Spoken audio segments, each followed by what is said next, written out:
Os confrontos blindados da Segunda Guerra Mundial são marcados por duelos de Tigers, Panthers e gigantes soviéticos como T-34 e Iosif Stalin II. Esses confrontos do final da guerra tendem a dominar os livros de história.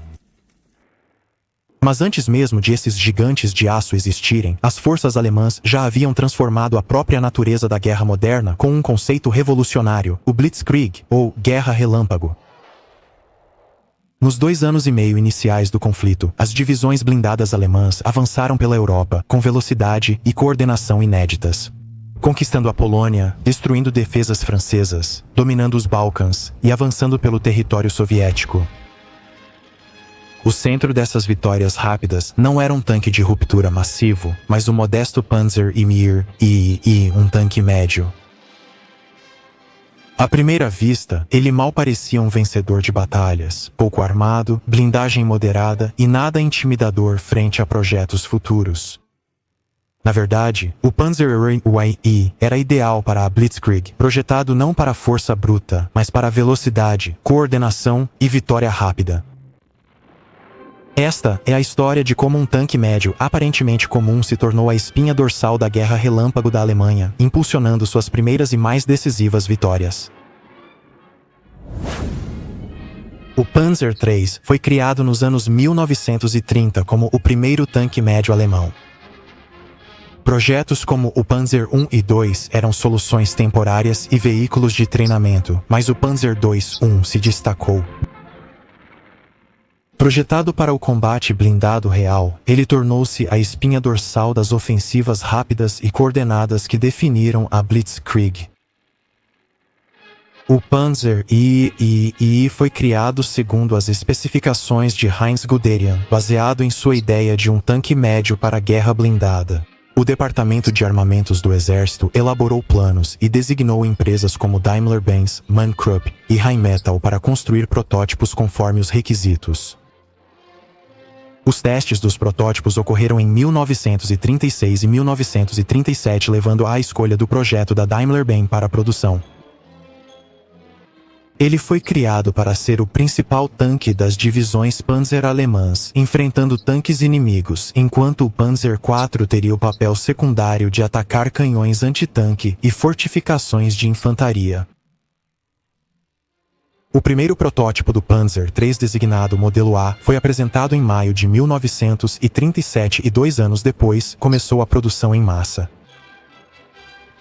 O canhão de 37 mm foi projetado para combater blindados inimigos. Ao entrar em serviço, o Panzer I era visto como um dos tanques mais avançados e capazes da época. Ele foi um dos primeiros tanques a contar com um sistema de suspensão por barra de torção.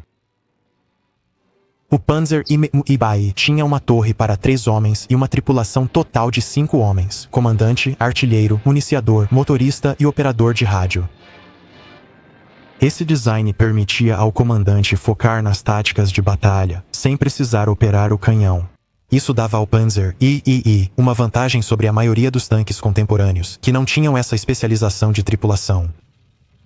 Igualmente importante foi a inclusão de rádios. Todo Panzer I tinha um. Isso ocorre principalmente pela influência de Heinz Guderian, vindo do corpo de comunicações e ciente da importância da comunicação. Os tanques aliados frequentemente careciam de rádios, obrigando o uso de sinais manuais ou sinalizadores. As unidades Panzer alemãs conseguiam se coordenar em tempo real, vantagem decisiva na guerra de movimento. Tanques franceses e soviéticos lutavam isolados, enquanto as tripulações dos Panzer I se comunicavam e manobravam em equipe em toda a divisão. O projeto também enfatizava a ergonomia da tripulação. Uma torre para 3 homens, grande para a época, permitia um trabalho em equipe eficiente. A cúpula do comandante dava visão de 360 graus, oferecendo percepção de campo de batalha superior às aliadas. Por dentro, o sistema de intercomunicação garantia que todos os membros da tripulação pudessem se comunicar claramente. A suspensão era outro ponto forte. As primeiras versões usaram molas de lâmina, mas desde o modelo E, a suspensão por barra de torção melhorou a mobilidade do tanque em terrenos acidentados. Com velocidade máxima de 40 km/h, o Panzer III acompanhava infantaria e unidades motorizadas, essenciais para operações de Blitzkrieg. O Panzer III inicialmente tinha um canhão de 37 mm igual aos antitanque alemães da época. A ideia era padronizar a logística, mas as tripulações dos tanques logo notaram que isso não bastava. Felizmente, os engenheiros projetaram o anel da Torre Grande o suficiente para aceitar melhorias. Assim, o Panzer III pôde receber os canhões de 50 mm L-42 e L-60, ganhando boa penetração contra blindados soviéticos no início da guerra. Quando a Alemanha invadiu a Polônia em 1939, havia poucos Panzer III disponíveis. Mesmo assim, provaram o conceito de um tanque médio dedicado. Combinados com apoio aéreo, artilharia e infantaria mecanizada, eles demonstraram como a Blitzkrieg funcionava na prática. Em maio de 1940, durante a invasão da França, o Panzer III tornou-se o núcleo das divisões blindadas alemãs. Mesmo assim, ele enfrentou tanques tecnicamente superiores, o Char B-1, o Somua S-35 e o Matilda II. Esses tanques aliados eram mais blindados e armados, porém lentos, descoordenados e costumavam agir isolados, sem rádios. O Panzer II, graças à velocidade, rádios e tripulações experientes, superava-os em manobras e coordenação. As unidades de tanques alemãs não precisavam destruir cada tanque inimigo de frente. Eles isolavam e cercavam inimigos, avançando para áreas traseiras e fechando exércitos inteiros. A força do tanque não era o poder de fogo, mas integrar um sistema de guerra coordenado e ágil. A invasão soviética em 1941 trouxe novos desafios. O T-34 e o Klin Voroshilov, um com blindagem inclinada e canhões potentes, logo expuseram os limites do Panzer III.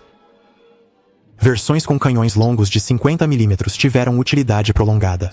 Em 1942 ficou evidente que o Panzer III não podia mais ser o principal tanque da Wehrmacht. Mais do que os tanques inimigos, os comandantes alemães temiam os canhões de campanha soviéticos como o F-22 e, mais tarde, o ZIS-3.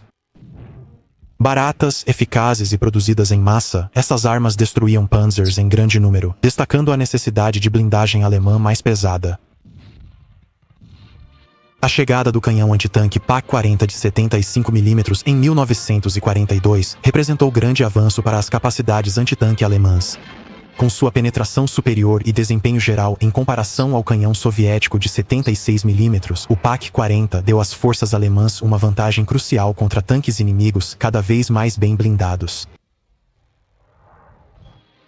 A eficácia da arma levou à sua ampla adaptação. Os alemães a montaram praticamente em toda a plataforma capaz de carregá-la.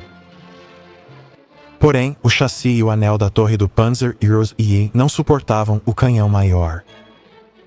Já o Panzer IV e o Chug III podiam receber armamento mais potente e logo foram equipados com o canhão de 75 mm longo. A partir desse ponto, os papéis dentro das forças blindadas alemãs começaram a mudar. O Panzer IV, com um novo canhão longo de 75 mm, tornou-se o principal tanque de batalha e liderou os ataques. Enquanto o Panzer II passou a desempenhar um papel de apoio no campo de batalha. Nessa época, o novo tanque Panther começava a ser produzido, assumindo basicamente o papel do Panzer II no campo de batalha. Mas fazendo isso de forma muito mais eficaz, pelo menos no papel. Ele apresentava uma blindagem mais espessa, um canhão mais potente e mobilidade superior. Tudo isso por um custo de produção apenas um pouco maior. Embora comparar custos nas condições econômicas caóticas do fim do Reich não é simples. Quando funcionava como esperado, o Panther entregava tudo o que o Panzer e Super II prometeu, sendo mais rápido, mortal e avançado. Embora seus primeiros modelos fossem famosos por quebras mecânicas e até incêndios no motor.